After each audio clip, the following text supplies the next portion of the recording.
Dans ce deuxième tutoriel vidéo sur les bases d'animation dans Maya, nous allons, après avoir vu comment on pouvait définir un objet dans son déplacement, sa rotation ou son agrandissement, donc Translate, Rotate et Scale comme définition qui passait par le point de pivot de l'objet, nous allons voir dans ce deuxième tutoriel les bases de la structuration par notion de parent-enfant que l'on peut avoir en animation. Donc les objets peuvent se ranger, se classer en notion de parent-enfant, notion qui est très importante donc dans un logiciel de 3D et que l'on va maintenant regarder dans ce tutoriel. On va compléter cette notion de parent-enfant qui va apparaître comme une contrainte entre l'enfant et le parent, bien entendu, avec justement d'autres types de contraintes que l'on pourra mettre en place pour obtenir des animations complexes. Alors on va avoir besoin de ça pour animer notre voiture. Et avant de commencer, il faudra préparer ce qu'on appelle un setup d'animation de la voiture.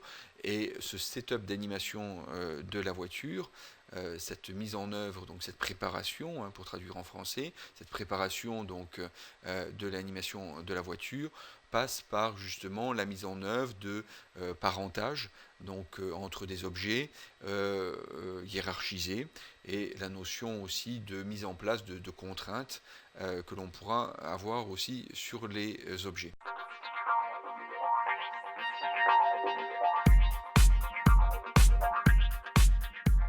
Pourquoi on réalise ça? Pour la simple raison, c'est que la voiture est en différentes parties qui vont s'animer de manière différente. Alors d'abord on a la carrosserie bien entendu de la voiture, on peut avoir donc les lumières des phares qui peuvent être séparées, on peut avoir donc les pneus qui vont être en rotation mais aussi en translation, en déplacement avec le reste de la voiture et tourner sur eux-mêmes bien entendu pour avoir un mouvement réaliste de la voiture, et comme c'est une voiture cartoon, eh bien, elle pourra se déformer au niveau de sa carrosserie, et éventuellement on voit qu'à l'intérieur on a un personnage qui lui-même sera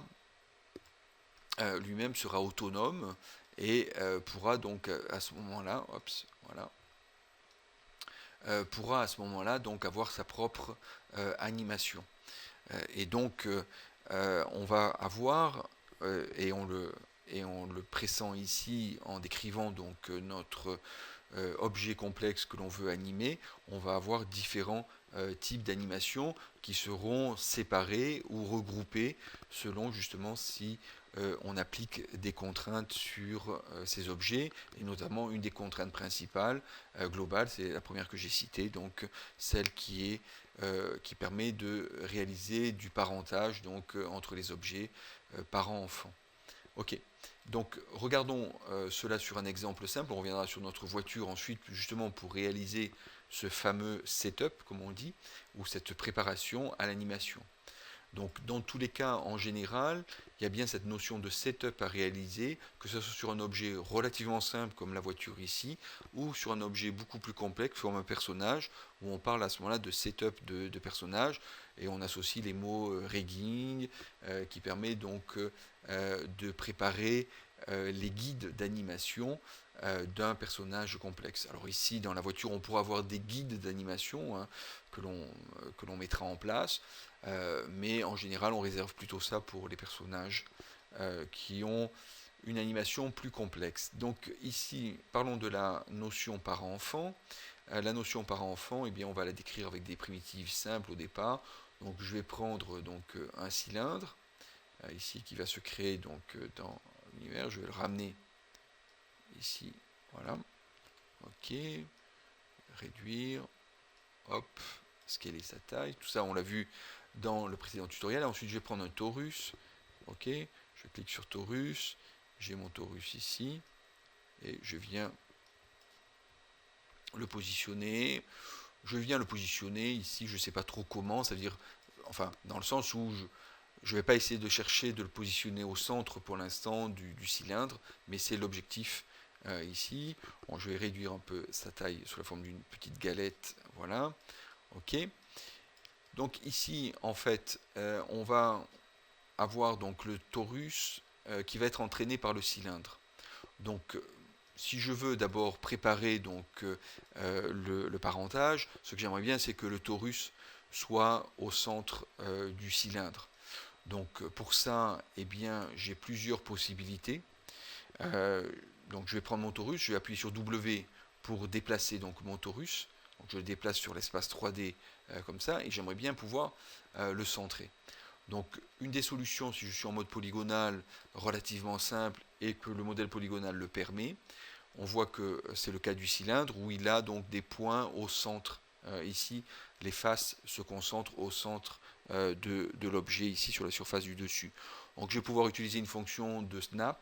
Ça veut dire la fonction de snap, c'est celle qui accroche sur un objet, une face, une arête, une grille.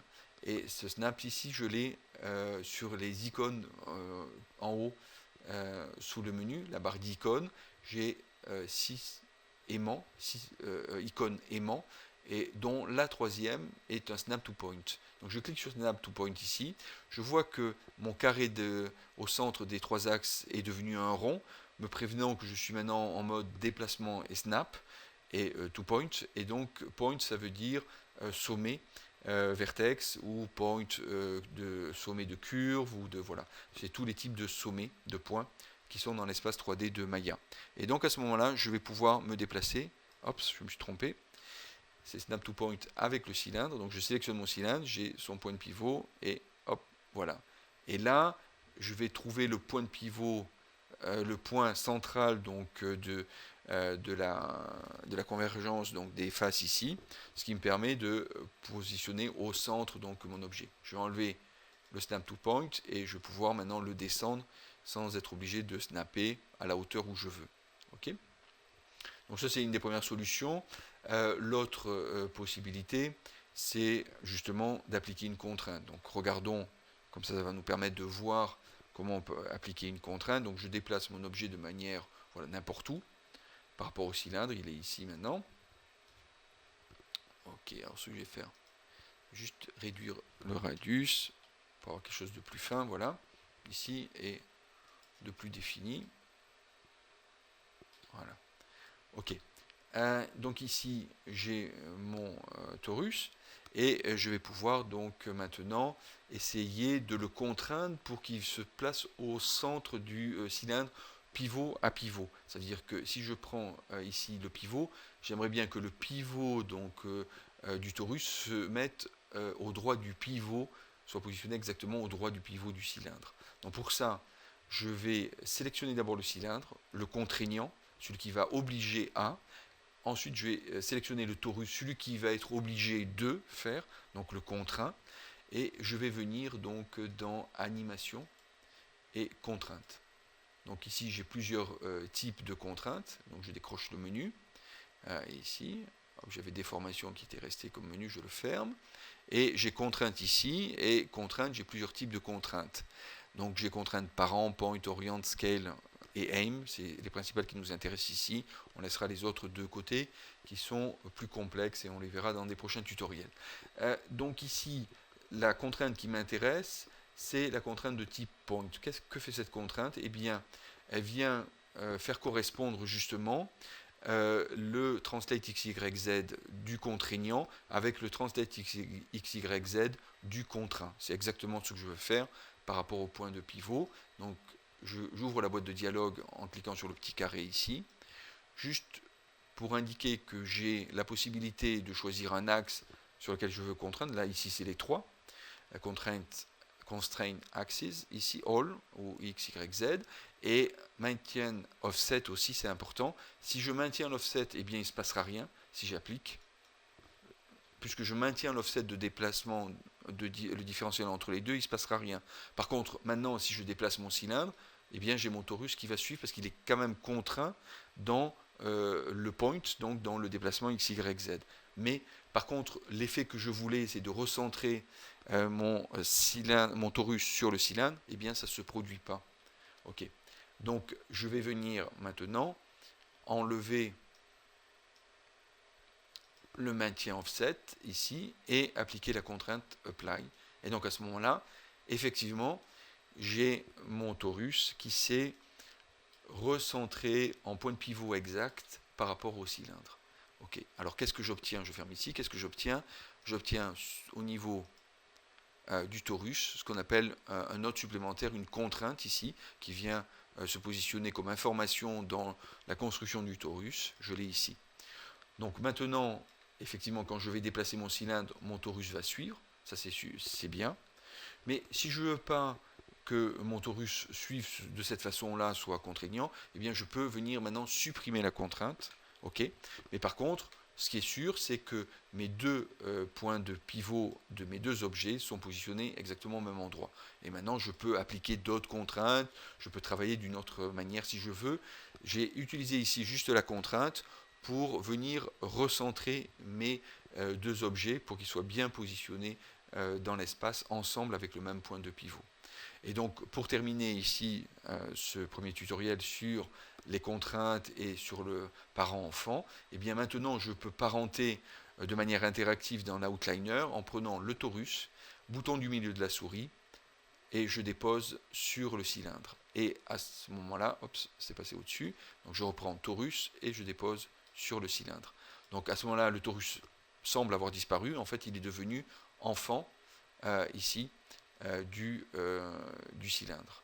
Ok, hop, c'est torus 2, le torus 1, on va le supprimer, il était là précédemment, et donc on va avoir ici le cylindre avec le torus qui est en enfant. Donc ça c'est la première façon de faire une contrainte, je dirais, parent-enfant, et donc je vais pouvoir déplacer mon torus ici, plutôt déplacer mon cylindre, et mon torus sera entraîné. Donc ça ressemble un peu à la contrainte qu'on avait mis en place tout à l'heure, mais ici, la contrainte, elle était juste sur le translate. Ici, le parentage permet de travailler sur les trois modes de déplacement. Donc le déplacement en rotate aussi, et donc je déplace, je tourne mon cylindre et mon torus suit, et puis en scale aussi, hop, tout le monde s'agrandit quand je agrandis le cylindre ici. Alors, bien entendu, je peux avoir plusieurs parents, plusieurs enfants pour un même parent. Ok, pardon. Ici, donc par exemple, si je fais CTRL D pour dupliquer mon torus, j'ai un torus 3 ici. Je peux déplacer, alors ce qu'il faut savoir, c'est que je peux déplacer mon enfant sans que, bien sûr, le parent bouge. Donc l'enfant est autonome, ça c'est très important comme notion. L'enfant est autonome. Ok, je peux le rescaler par exemple pour créer donc un torus ici qui vient à cheval, ici par exemple à l'intérieur. Ok, voilà, hop, voilà, ici. Et maintenant, si je reprends mon cylindre qui est le parent des deux torus, toujours pareil, si je déplace, tout le monde se déplace en rotation par exemple. Ok, en translation, tout le monde se déplace et suit le cylindre. Ici, tous les enfants vont suivre ici le parent qui est le cylindre et en même temps, encore une fois, être indépendants pour pouvoir donc se déplacer ou se mettre en rotation éventuellement ou se scaler, hop là, voilà, ici, okay, comme je l'ai fait. Voilà donc la notion parent-enfant ici qui est posée et qui va être un peu la base quand même de ce que l'on va utiliser en animation. Alors pour juste terminer, on a la possibilité de faire un parent-enfant ici sous la forme directe dans l'outliner. Je ressors mes torus, c'est la fonction inverse. Ici j'ai mes deux torus qui sont plus maintenant parents, donc du Ops. Voilà, ils sont remontés ici, torus 1, torus 2, et j'ai mon cylindre ici indépendant. Bien entendu, maintenant, si je déplace donc mon cylindre, voilà, j'ai fait la fonction inverse, drag and drop, je les ai sortis, et je les ai mis dans l'outliner, donc dans l'univers. Ok.